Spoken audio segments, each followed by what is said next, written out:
A very good evening to you and welcome to Rwanda Television News. My name is Sam Kalisa. And mine, Martina Abera. How are you, Martina? I'm very good. How are you doing? Very great. All right.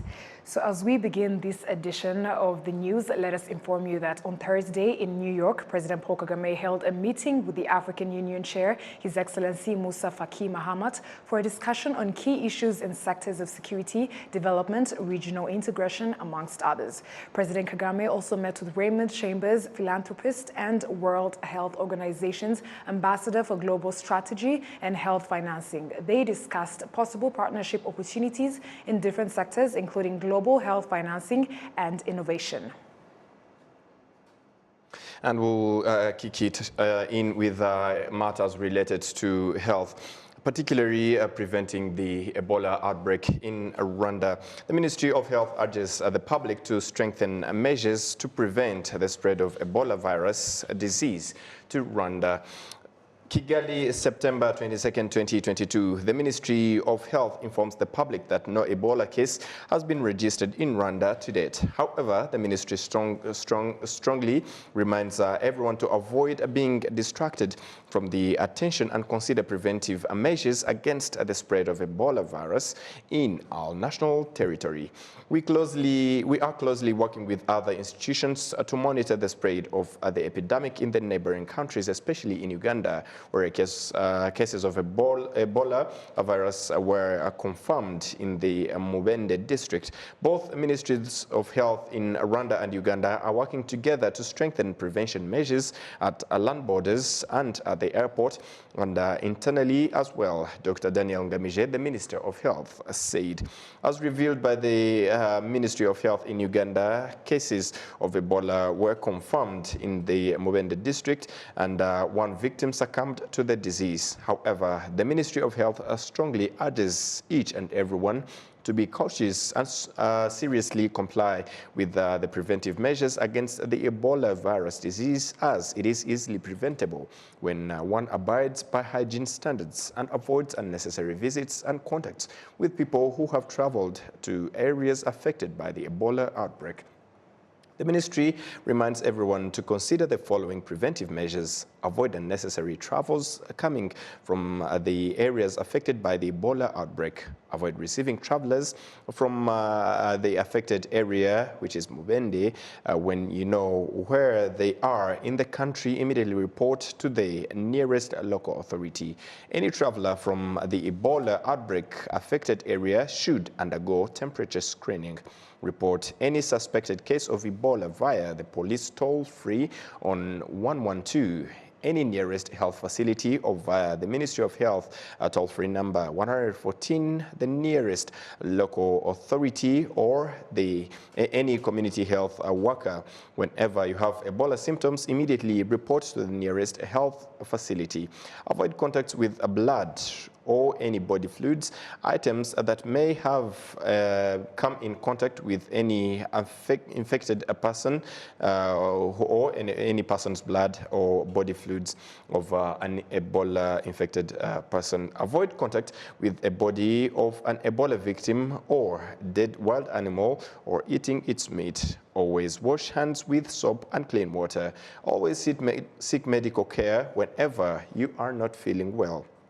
The Ministry of Health reminds the public that Ebola symptoms include fever, headache, joint pain, sore throat, fatigue, diarrhea, regular vomiting several times, stomach ache, and bleeding through different body parts. The Ministry of Health, in collaboration with the World Health Organization and other partners, made a great progress in preventing Ebola outbreak, including national capacity building for its containment, and in the event case spreads to Rwanda. The country has vaccinated more than 200,000 people, mostly in the western province. The Ministry of Health requests all concerned stakeholders, including the general public, media houses, civil society, private sector, local and regional transporters, hotels, local authorities, community health workers and healthcare providers to carry on public awareness in their respective workplaces and continue to comply with prevention measures as updated by the Ministry of Health on a regular basis. Now on to matters of the financial sector. The Central Bank of Rwanda indicates that the rise in prices in the country is not only due to economic hardships globally, but also due to the reduction in agricultural productivity. The National Bank of Rwanda has indicated that Rwanda's economy has grown steadily in the first half of this year. However, the governor of the Central Bank of Rwanda, John Rwangombwa, noted that the pace of economic growth slowed down compared to the last year, when the measures to deal with the effects of the COVID-19 pandemic were taken. We had issues of logistics that were started way back during the pandemic itself. So as the economies were opening up, the demand for goods were really high, and the logistics wasn't able to handle, so that affected also the performance of the global economy. And of course, the new animal in the room now, the war between Russia and Ukraine, that has had even much bigger impact than maybe would have expected from the beginning. So all that has had impact on the performance of the global economy, and therefore it has been revised downwards. And so we expect the new projections, the new World Economic Outlook, to be given next month in October. And based on what we see, especially in Europe, most likely we expect to see the expected growth for this year still downgraded in the new World Economic Outlook that will be released. Regarding the continued increase in prices, Governor Rwangombwa reiterated that although this is a global issue in general, it is a special case with Rwanda due to the decline in agricultural productivity. We've seen prices increasing in agricultural commodities, metals and minerals, fertilizers. Agriculture is one positive on our side because we import agricultural commodities, but we import a lot of food, so that has also impacted us negatively. And I think the bigger impact is on the fertilizers, which we are an agrarian economy, so anything that affects fertilizers affects our agricultural performance, and you see it in the domestic numbers, how this has already impacted on the performance of the agriculture sector. In terms of cashless payments, the Central Bank of Rwanda revealed that the value of cashless payments to the GDP has increased by more than 111.4% as of June this year, compared to a 95.5% increase in the same period last year. This is different from the pre-COVID-19 period participation rate because as of June 2019, the rate of e-payment was 36.4%. Heading to matters related to the agriculture sector now, pyrethrum farmers in the western province of Rwanda say that they were able to transform their lives thanks to this kind of farming. However, they request for solutions to be found for some of the issues that are still found in pyrethrum cultivation. Prince Manzi filed this report. Pyrethrum farmers expressed this in the appreciation event of best pyrethrum cultivators in Nyabihu, organized by the Horizon Sopirwa. The rewards included 24 cows, 40 mattresses, 90 boots, 108 hoes, 22 tents for the farmers to hang their crops, and different office equipment to help the cooperative to work in a better environment. Farmers say that thanks to pyrethrums, they achieved a lot. My children were able to go to school thanks to pyrethrum. I'm able to pay the health assurance. I'm also an exemplary farmer because we started as 33 farmers and now we are about 120 farmers. I have 5 children holding a bachelor's degree. The other one was recently admitted in the university. Thanks to pyrethrum, I'm also living in a nice house. Ubu rero ibireta iyo ngize umwana biramwigisha najya guhembwa nkaza nkamwishyurira ubundi naba nagize inzara nkajya gufata inguzanyo kishyura ibireti ubwo rero njyewe ibireti igihingwa cyabyo ndakizi. These farmers also state that they are still facing challenges in this cultivation, such as the expiration of pyrethrum seeds, the expansion of the Volcanoes National Park that is reducing the mass land where the pyrethrum is being cultivated, and also animals from this park that destroy the crops. The executive of the Horizon Sopirwa stated that appreciating these farmers is with the purpose of encouraging them.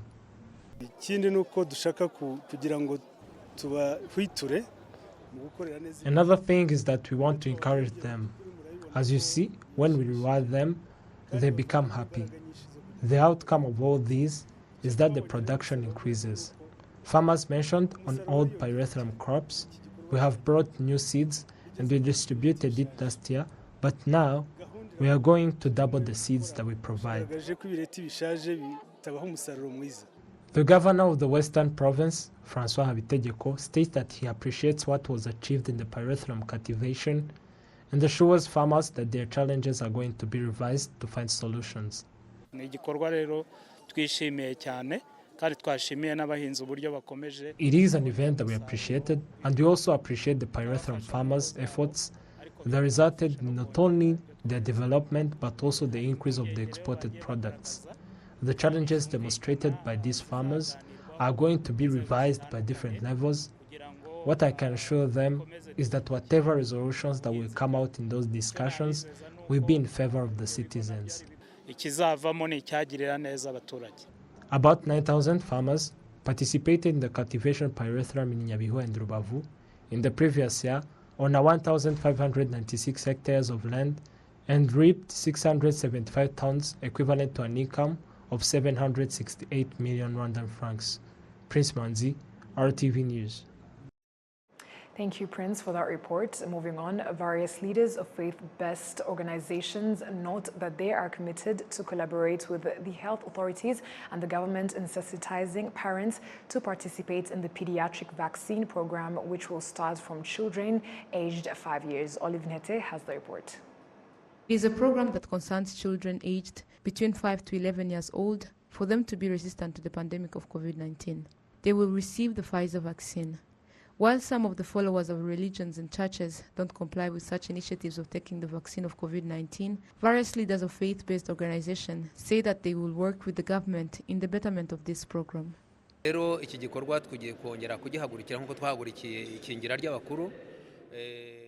are going to engage in this activity, as we previously did in vaccination of adults.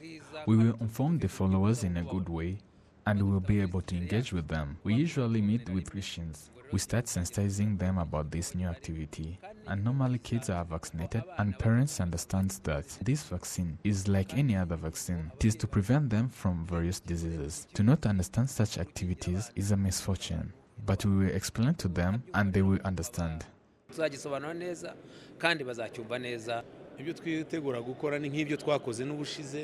We plan to do exactly like what we did last time, sharing the information to the people and explain to them the truth, and to sensitize them to engage in this program of vaccinating children from 5 to 11 years, because it is preparing the future. Regarding to those one who understand this program, it is normal, because even disciples used to teach the gospel, but there are some people who were slow to respond that. But time after time, they got to understand. It is not something done once, but it's something that we do it again and again, and we will continue to teach them, and slowly they will understand. Dr. Tarsis Munga, the state minister in charge of primary health care, points out that vaccinating is a way of building resistance to diseases, and he urged faith-based organization leaders to keep collaborating in the fulfillment of this program.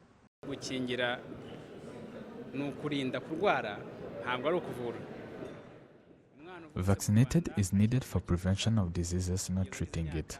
In Rwanda, after birth, every child receives vaccine up to 2 years. They receive 14 vaccines.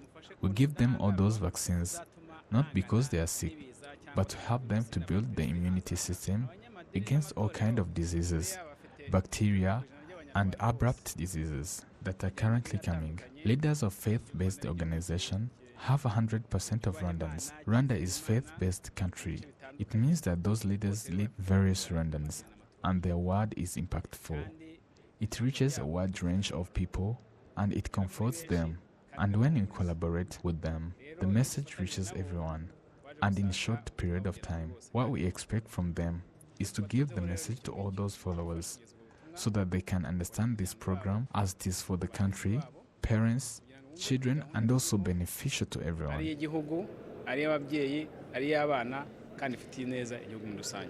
During this program, more than 2 million children are targeted. The activities of vaccinating children will start on the 3rd of October this year and end in June 2023.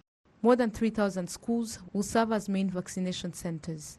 Currently, above 9 million have received the first dose of the COVID-19 vaccine.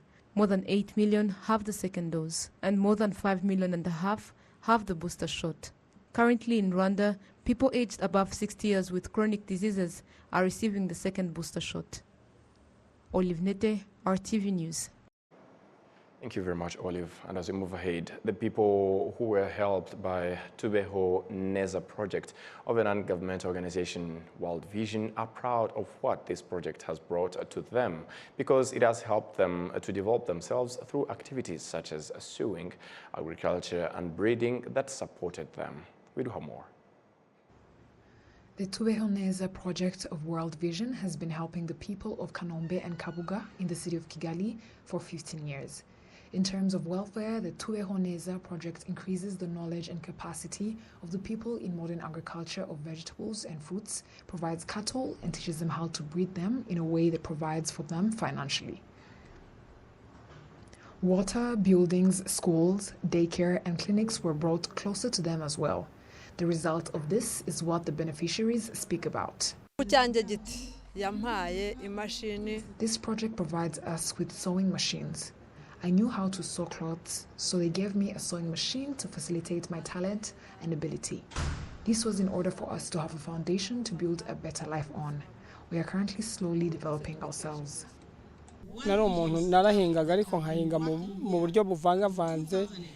I used to rear cattle, but in such disorganized way. Nevertheless, World Vision trained me and gave me valuable tips and facilitated me in terms of finances and helped me to progress. They also provided me with fertilizers that really helped me a lot. I will forever be grateful to World Vision for the provision of knowledge and support. Even when they leave, their support will always live through us. The Vice Mayor in charge of urbanization and infrastructure, Dr. Mirar Mhamgamaguru, told the people who worked with this project that what the project helped them achieve is the basis of what they need to build on to better their standards of living. We're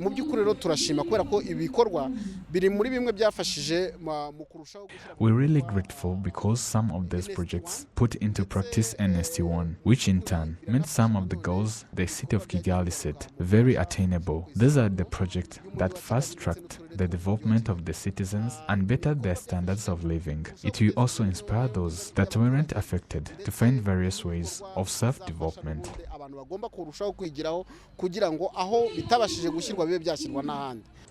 The National Director of World Vision Rwanda, Mrs. Pauline Okumu, says that when this project started, they found it difficult to achieve the goal, but now they are happy that what they came for has been achieved. We've seen there's so much initiative. There's tailoring, there's agricultural production, there's I think bee harvesting, things like that. So in terms of cascading to the rest of the sectors, like when you have districts planning for the annual plans, budgeting, then they have people that have already been exposed, they have the capacities to share across the board. So that's one area that we are very confident in terms of cascading the lessons learned, what they've acquired across the board. The infrastructure of the Tubeho Neza project that was built in 15 years by the World Vision organization was handed over to the city of Kigali for continued management because this organization completed its mission. A Rwandan Sign Language Dictionary will be published in a short period of time from now and is expected to be a solution for those with hearing and speaking disabilities. The dictionary will be taught in schools and all service providers will be required to learn the sign language in order to stop exclusion of people with such disabilities when it comes to service delivery. Betty Mutoni has the report.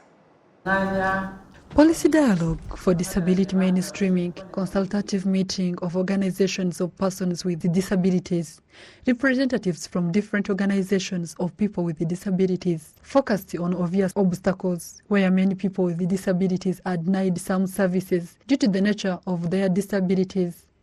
The Executive Secretary of the National Council of Persons with Disabilities, Emmanuel Ndayisaba, explained more about the Dictionary of Rwandan Sign Language. Ni umushinga twatangiye 2014 mwuko ukuntu ugoye It's a project that we started in 2014. You can imagine how hard it is, but we finished it and it will soon be published. It will be taught in schools and it will be helped by the Ministry of Education. It should be taught like other languages in the country. You know, we have 4 official languages. We are going to request to add it as 5th so that it can be taught in schools, and anyone who finishes schools can be able to deliver the service without any need for a translator. Different representatives of persons with disabilities noted that many challenges are faced by such people, including discrimination, lack of health and education services, as it is explained by Rose Mutesi. When you get mental breakdown, some people or the community thinks that this is the end of your life, which is totally different. When you get mental breakdown, the first thing you need is the love from your family, love from the community, and then the last is medication. When you get medication, that is plus love from the family, you get healed and the life continues. As 20% of persons with disabilities have no medical insurance, Regis Hitimana, Deputy Director General in charge of benefits in RSSB, noted that a lot is being done to make sure that such people get medical assistance. We have been improving the services that are covered by the scheme over time, also within the limits of our capabilities, because the scheme is underfunded in general, but there is commitment from government to increase the funding in the scheme. And in parallel, we are also expanding the services we cover, especially the prostheses, some of which were not on the list of reimbursed services. And we're also expanding, increasing the number of health facilities. We start seeing new things, more partners and more services covered, and at affordable prices. In October this year, there will be census of people with disabilities, which will cost over 1 billion francs, so that planning can be done based on the actual number of persons with disabilities. Asumu Tingabire, the state minister in the charge of social affairs in the Ministry of Local Government, noted that the country has a large number of disabled people who are educated, and they encourage them to lift the uneducated ones.